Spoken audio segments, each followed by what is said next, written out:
You are about to learn one of the biggest secrets in the history of the world. It's a secret that has huge effects for everyone who lives on this planet. Most people can feel deep down that something isn't quite right with the world economy, but few know what it is. Gone are the days where a family can survive on just one paycheck. Every day it seems things are more and more out of control, yet only 1 in a million understand why. You are about to discover the system that is ultimately responsible for most of the inequality in our world today. The powers that be do not want you to know about this, as this system is what has kept them at the top of the financial food chain for the last 100 years. Learning this will change your life because it'll change the choices that you make. If enough people learn it, it'll change the world because it'll change the system. For this is the biggest hidden secret of money. Never in human history have so many been plundered by so few, and it's all accomplished through this, the biggest scam in the history of mankind.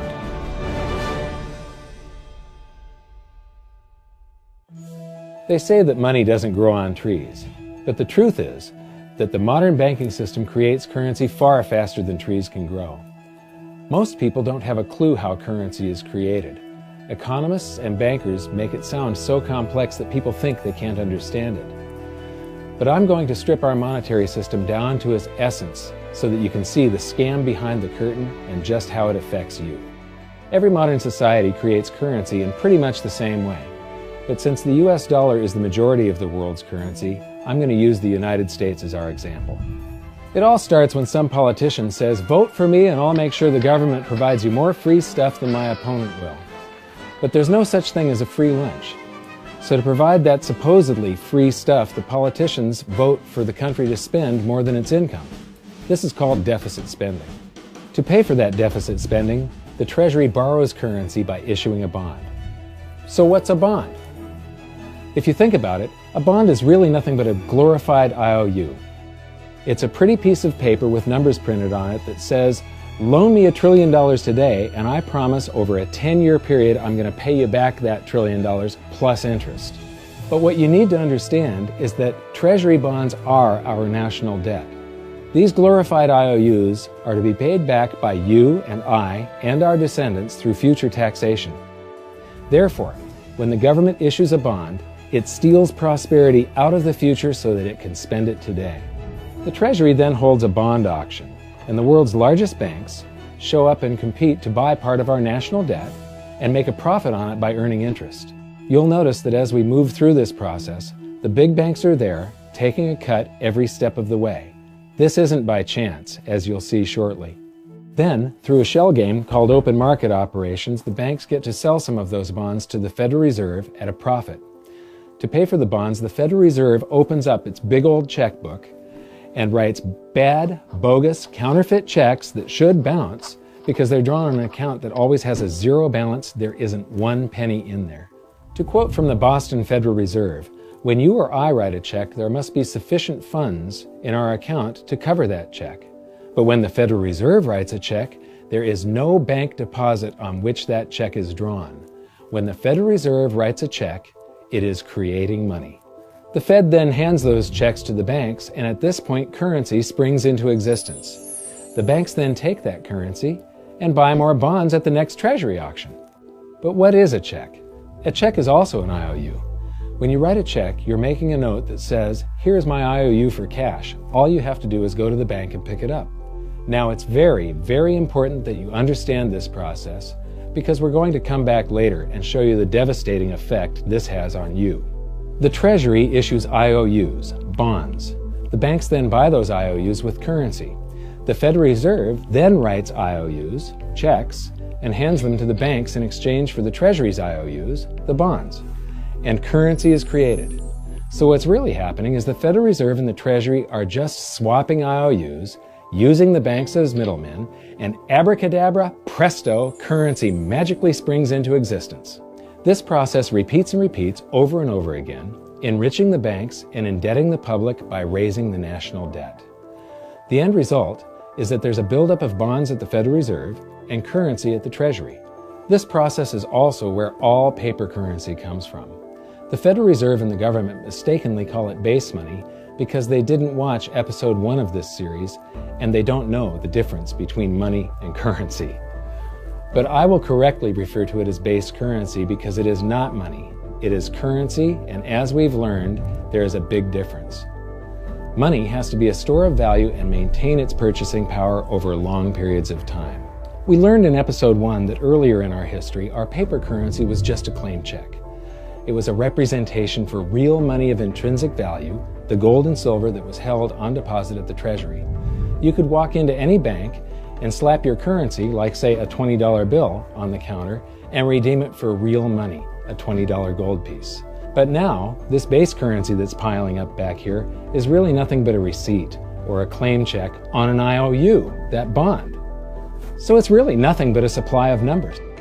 The Treasury then deposits the newly created currency into the various branches of the government, and the politicians say, "Hey, thanks for that." And the government does some deficit spending on public works, social programs, and war. The government employees, contractors, and soldiers then deposit their pay in the banks. Now, this may come as a shock to you, but when you deposit your currency with the bank, you're not actually depositing it into an account to be safely held in trust for you. Instead, you're actually loaning the bank your currency, and within certain legal limits, they can do with it pretty much anything they please. This includes gambling in the stock market and loaning it out, at a profit, of course. Now this is where the machine of currency creation really gets cranking, because this is where something called fractional reserve lending comes into play. Fractional reserve lending is exactly what it says. The banks are allowed to reserve only a fraction of your deposit and loan the rest out. Although reserve ratios may vary, I'm going to use a 10% reserve ratio as our example. If you deposit $100 in your account, the bank can legally take $90 of it and loan it out without telling you. The bank must hold $10 of your deposit in reserve just in case you want some of it. These reserves are called vault cash. But why does your bank account still say you have $100 if the bank has stolen $90 of it? Because the bank left IOUs it created, called bank credit, in its place. Now I know this sounds crazy, but here it is in black and white from the Fed. Commercial banks create checkbook money when they grant a loan simply by adding new deposit dollars in accounts on their books in exchange for a borrower's IOU. These are nothing but numbers that the banks type into their computers.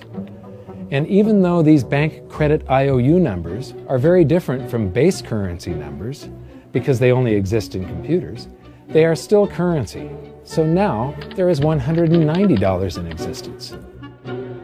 Now, the reason people take out loans from the banks is to buy something. They're going to buy a house or a car or something like that. So the borrower takes the $90 that the bank loaned to him from your account, and he pays the seller of the item. But then the seller deposits that currency into his account, and his bank loans out 90% of that and leaves bank credit numbers in its place. So now there's $271 in existence. This process repeats and repeats until under a 10% reserve ratio, an initial deposit of just $100 can create up to $1,000 of bank credit, all backed by $100 of vault cash, just 10%. But as I said, reserve ratios vary wildly. On some deposits, it's 10%, on others, it's 3%, and on some forms of deposits, reserve requirements are 0. The result is that the expansion of the currency supply by the banks is far greater than even this example would lead you to believe.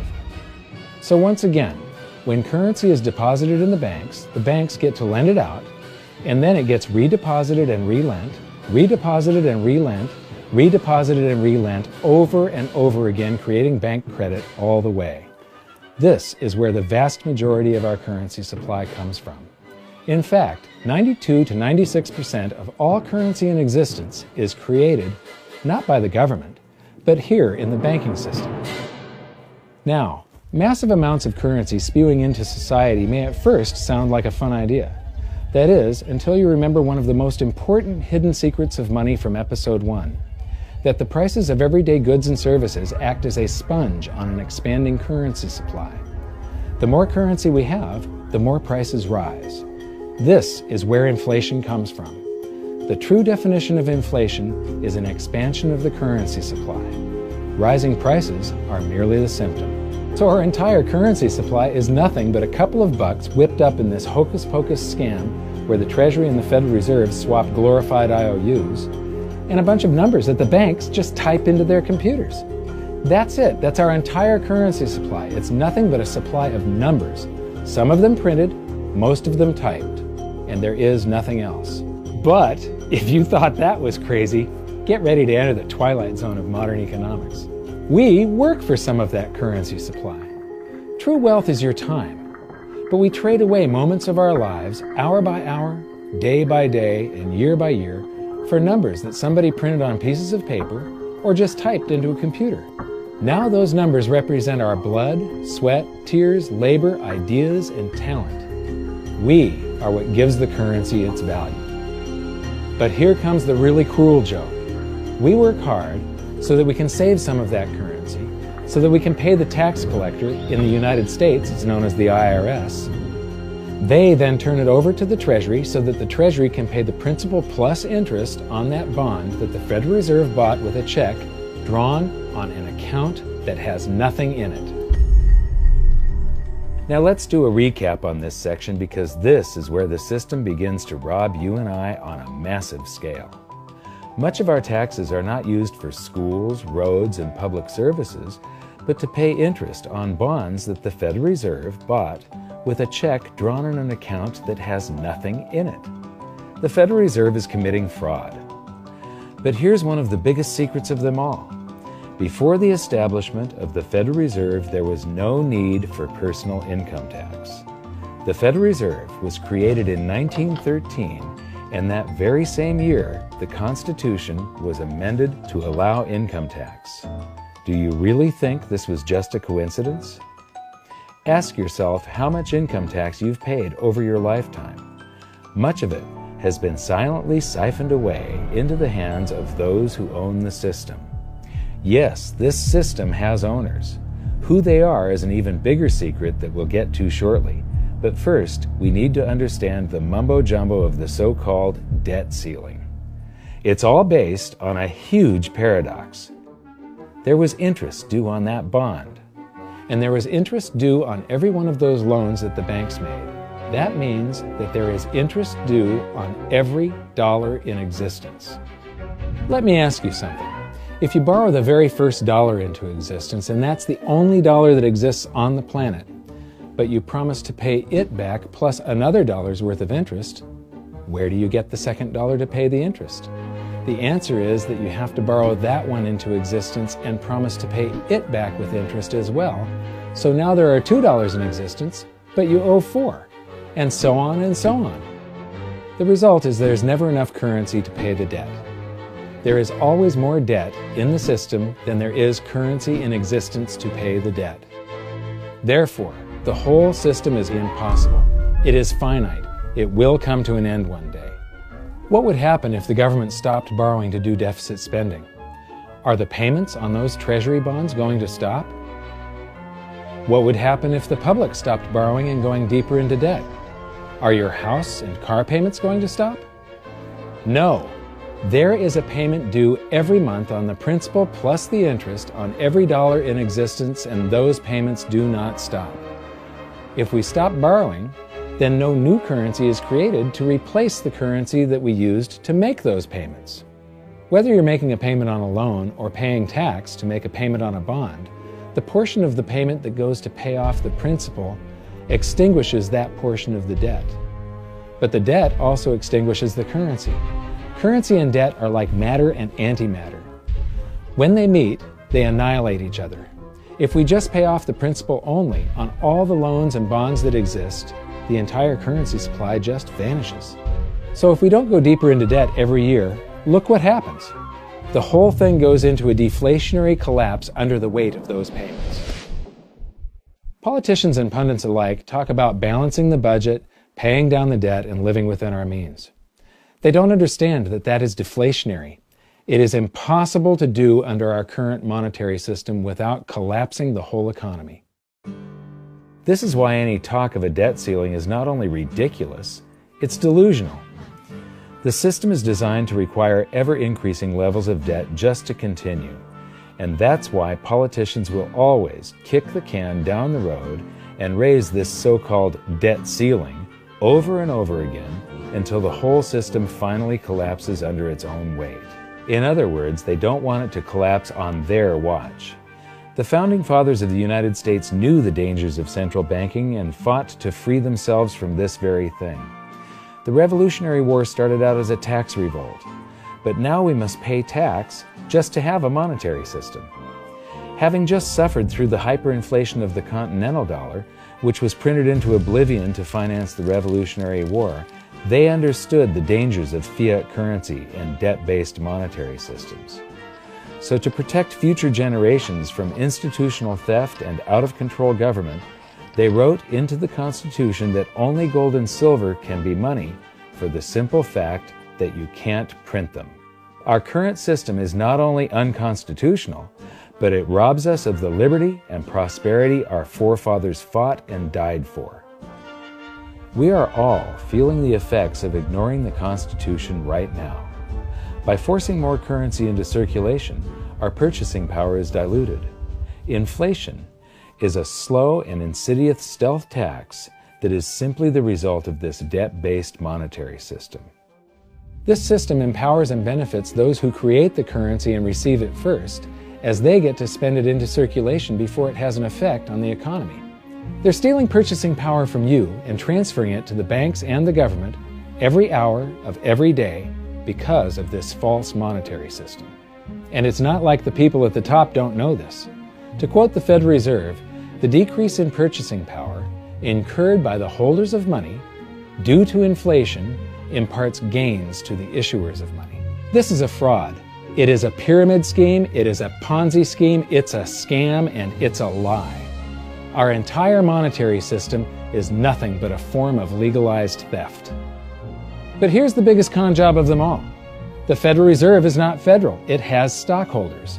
There is no federal agency that has stockholders. What's a stockholder? A share of stock represents a percentage of ownership in a corporation. So the stockholders are the owners of that corporation. Therefore, the Federal Reserve is a private corporation with owners. And you can see it for yourself if you go to the Federal Reserve's website, and it will say, the stockholders receive an annual dividend of 6%. Now we know that the stock in the Federal Reserve was originally issued to the largest banks in the United States. But because of mergers and acquisitions through the years, you can't actually trace who owns the stock in the Federal Reserve. That's a very closely guarded secret. My guess would be that the owners are those primary dealers, the banks that get to make a profit by selling part of our national debt, those bonds, to the Federal Reserve, who buys them with a check from nothing. Then we pay tax to pay the principal and the interest on those bonds so that the Federal Reserve can pay the banks a 6% dividend. Don't be alarmed if you don't quite comprehend the deception of this system at first glance. Very few people do. It is purposely complex. The economist John Maynard Keynes once wrote, "By this means, government may secretly and unobserved confiscate the wealth of the people, and not one man in a million will detect the theft." I believe that presented correctly, anyone can understand this system, regardless of how complex it is. So let's do a recap and break it down even more. The way the system works is that, step 1, the government creates glorified IOUs. These bonds increase our national debt and put the public on the hook to pay it back.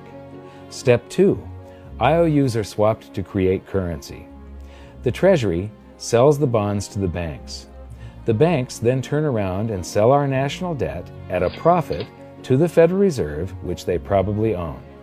The Federal Reserve then opens its checkbook that doesn't have a penny in it and buys those IOUs with IOUs that it writes, checks, on a checking account that has a zero balance. Then they give those checks to the banks and currency just springs into existence, and then the whole process repeats.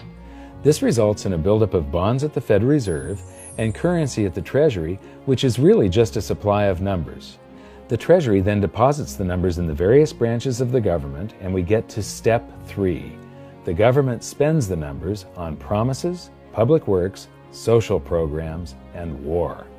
Then the government employees, contractors, and soldiers deposit their pay into the banks, and we get to step 4, where the banks multiply the numbers by magically inventing more IOUs through fractional reserve lending, where they steal a portion of everyone's deposit and lend it out.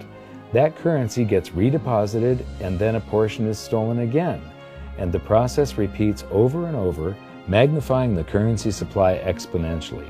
Then we work for some of those numbers, which brings us to step 5, where our numbers are taxed. We pay tax to the IRS, who then turns our numbers over to the Treasury, so the Treasury can pay the principal plus the interest on bonds that were purchased by the Federal Reserve with a check from nothing. Then we get to step 6, the debt ceiling delusion. The system is designed to require ever-increasing levels of debt and will eventually collapse under its own weight because politicians always kick the can down the road. They don't want it to collapse on their watch. And finally, step 7, the secret owners take their cut. The world's largest banks own the Federal Reserve. Those banks make a profit selling our national debt to the Fed. They make a profit when the Fed pays them interest on the reserves held at the Fed, and the Fed pays them a 6% dividend on their ownership of the Fed. This system is fundamentally evil.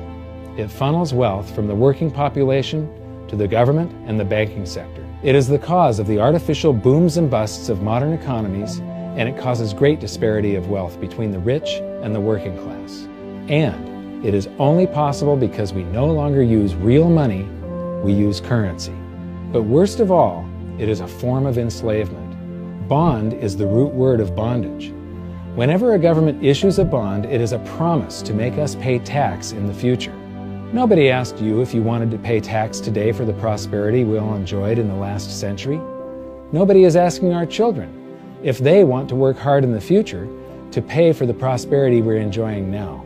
George Washington once wrote to James Madison, "No generation has the right to contract debts greater than can be paid off during the course of its own existence." By stealing prosperity from tomorrow so we can spend it today, we enslave ourselves and future generations. Now this all sounds pretty bad, but there is great hope, for you are the greatest threat to this false monetary system. This system relies on the public being ignorant of its workings. Please share this knowledge with everyone you know, because an informed public that fully understands the system can build a better future for generations to come. And now I leave you with this quote, widely attributed to a former director of the Bank of England. The modern banking system manufactures money out of nothing. The process is perhaps the most astounding piece of sleight of hand that was ever invented. Banking was conceived in inequity and born in sin. Bankers own the earth.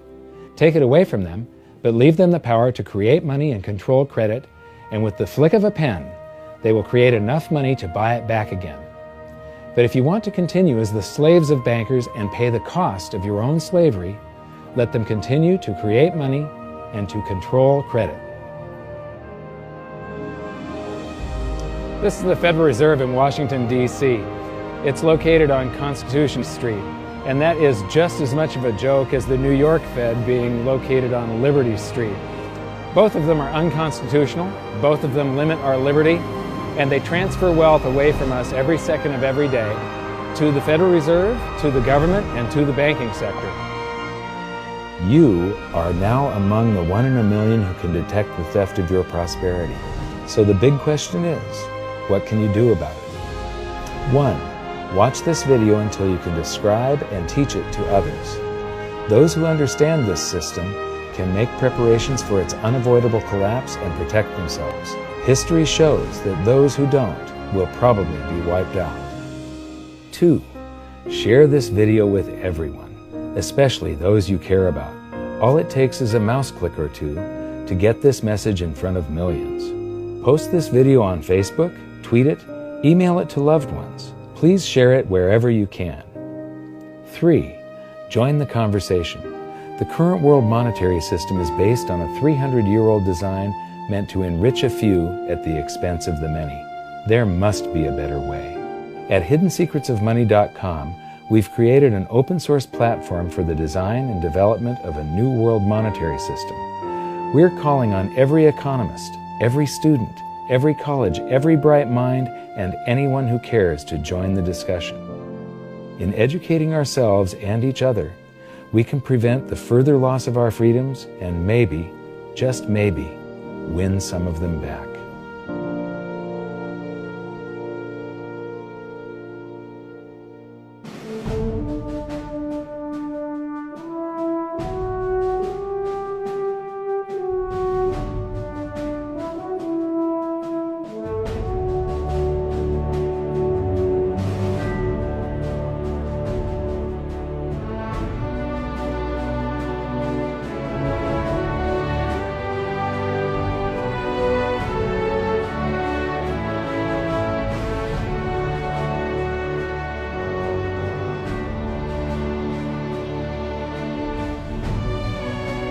This episode of Mike Maloney's Hidden Secrets of Money was brought to you by goldsilver.com and the new Silver Pegasus round. To learn how to protect your family and turn the coming economic storms into opportunity, visit goldsilver.com.